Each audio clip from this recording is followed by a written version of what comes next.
How has the COVID-19 pandemic set back the fight for gender equality around the world? Uh, well, it has set back women and girls significantly because this pandemic has been particularly harsh on those who have the least possibility to defend themselves.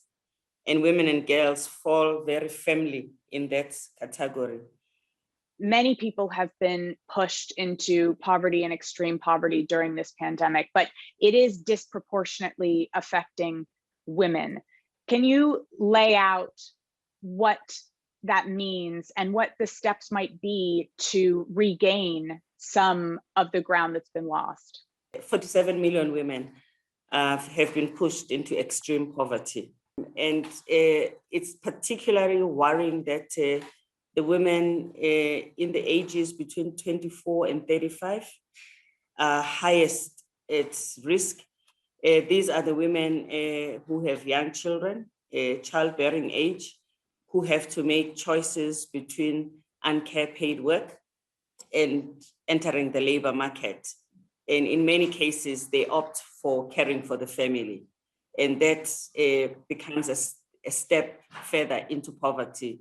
Do you see that shift being lasting? There is a danger that the increase of the burden of care at home will overlive the pandemic, which is why we need to take action, which is why we are talking about a care system, which is why we are also engaging employers to make sure that they do not allow for a fragmentation of the jobs in such a way that men are the ones who are in the office. And in the name of flexibility, which isn't a bad thing, you end up by default having the women who are the ones who opt to stay at home, who are maneuvered in the family dynamics to be the ones who stay at home and the men who are the ones who go to work. Because that means that we're going back to the days and times where a woman's place was at home and the man's place was in the office. At the beginning of when the world started seeing lockdowns, there were concerns that there would be a rise in domestic violence, domestic abuse.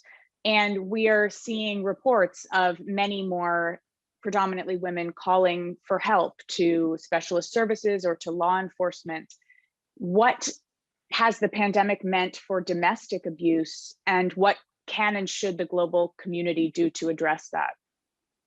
Certainly, it has meant an increase of domestic violence in particular, without actually also stopping violence that is perpetrated by a stranger, most of which is rape, some of which happens in public spaces or at work, or harassment under general.